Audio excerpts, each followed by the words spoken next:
Bill वापसी होंगे। अगर बिल वापसी नहीं हुए, अगर कानून वापसी नहीं होंगे तो राकेश टिकैत आत्महत्या करेगा। किसानों का विषय आपने स्पर्श किया है। मैं 22 तारीख की किसानों के साथ नरेंद्र सिंह जी तोमर और समिति की जो मीटिंग हुई, उसके बाद जो नरेंद्र सिंह जी तोमर ने कहा है उसको मैं दोहराना चाहता हूं और आज भी आपके माध्यम से वही मैसेज मैं कन्वे करना चाहता हूं। नरेंद्र सिंह जी ने सभी किसान आंदोलन से जुड़े लोगों की मीटिंग में कहा कि हम लोग आज समझौते पर नहीं आ पा रहे हैं। हमारी तरफ से ये प्रस्ताव आपको हम दे रहे हैं, आप जाकर के चिंतन मनन कीजिए और मैं एक फोन कॉल पर दूरी पर हूं। आप जब भी मन बना लें, मैं कुछ ही घंटों में आपके साथ मिलने का कार्यक्रम और स्थान तय कर लूंगा। लोकतंत्र की सबसे बड़ी खूबसूरती यही होती है कि लोकतंत्र में किसी की आवाज को दबाया नहीं जाता है, बल्कि सबको सुनकर समझदारी के साथ सरकार बड़े फैसले लेती है।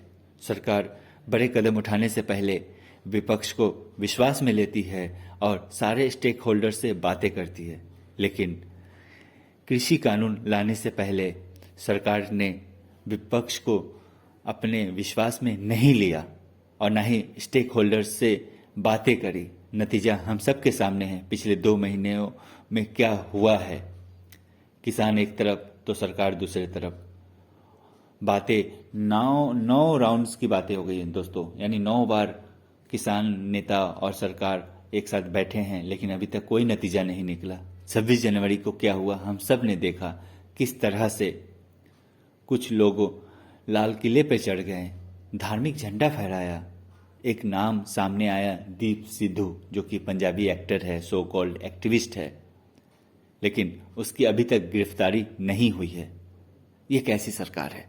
आखिर सरकार से सवाल क्यों नहीं पूछा जाए, खासकर तब जब ये सरकार खुद कहती है कि ये राष्ट्रवादियों का सरकार है, ये सरकार देश का अपमान नहीं बर्दाश्त कर सकती। तो 26 जनवरी में जो भी लोग सम्मिलित थे उस घटना में, उनकी गिरफ्तारी आखिर क्यों नहीं हुई? ये विडंबना ही है कि सरकार उन लोगों को गिरफ्तार कर रही है जो सरकार पर सवाल खड़ा कर रही है। आखिर सरकार, लोकतंत्र इसी का नाम है। लोकतंत्र में सरकारों से सवाल पूछी जानी चाहिए और पूछी जा रही है। दुर्भाग्य की बात है कि अब दिल्ली पुलिस पत्रकारों को टारगेट कर रही है। अभी अभी मनदीप नाम का जर्नलिस्ट, उसको गिरफ्तार कर लिया गया है। उसकी गलती है कि वो सोशल मीडिया पर जाकर कल हुए घटना को विस्तार पूर्वक बताया। उसने बताया कि किस तरह से लोकल होने के दावा करके कुछ लोग सिंधु बॉर्डर के पास पहुंच गए और फार्मर्स पर अटैक किया। दिल्ली पुलिस के कई कर्मचारी कथित तौर पर मुख्य दर्शक बने रहे, कोई एक्शन नहीं लिया उन लोगों के खिलाफ जो पत्थरबाजी कर रहे थे। सच क्या है ये तो इन्वेस्टिगेशन के बाद ही पता चलेगा, लेकिन सरकारों को मैसेंजर्स के खिलाफ कदम नहीं उठानी चाहिए। जो खबर दिखा रहे हैं, जो खबर ला रहे हैं, आप उनको अगर जेल में डालेंगे तो ये काहे का लोकतंत्र? फिर तो बड़ा सवाल उठेगा।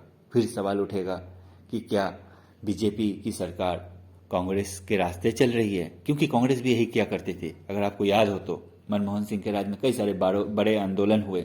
उन बड़े आंदोलनों को कुचलने के लिए सरकार ने कितने तिड़कम किए, ये शायद ही कोई भूला होगा।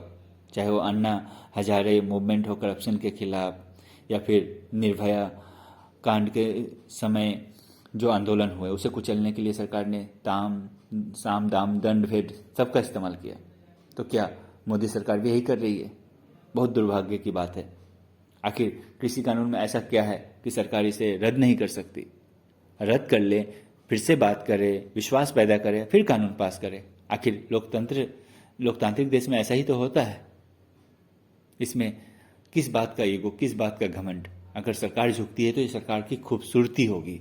आखिर लोकतंत्र विनम्रता का ही तो नाम है। बीजेपी को भूलना नहीं चाहिए कि जनता उन्हीं लोगों को चुनती है जो घमंड नहीं दिखाते हैं। जनता उन लोगों को उखाड़ फेंकती है, कुर्सी से हटा देती है, जो लोग एरोगेंस दिखाते हैं। इतिहास साक्षी है, बहुत सारे बड़े नेता हुए जिन्हें जनता ने नकार दिया, जो आज के दौर में इरेलीवेंट हो चुके हैं। वजह साफ, बस क्योंकि वे लोग एरोगेंट हो गए थे। तो सरकार को बहरा और अंधा नहीं होनी चाहिए। आज जनता सड़क पर उतर रही है, भारी संख्या में लोग दिल्ली की तरफ कूच कर रहे हैं फार्मर्स के समर्थन में। मेन स्ट्रीम मीडिया ये सब नहीं दिखाएगी, लेकिन सरकारों को तो सब कुछ पता है। इसलिए सरकारों को चाहिए कि अब ये सब समाप्त हो। भारत को आगे बढ़ाना है तो शांति से ही बढ़ाना होगा, इस तरह से युद्ध जैसी स्थिति पैदा करके नहीं। सरकार के जो विरोध में है, सरकार को उनको भी जवाब देना है। इसीलिए तो ये देश लोकतांत्रिक देश है। Thank you.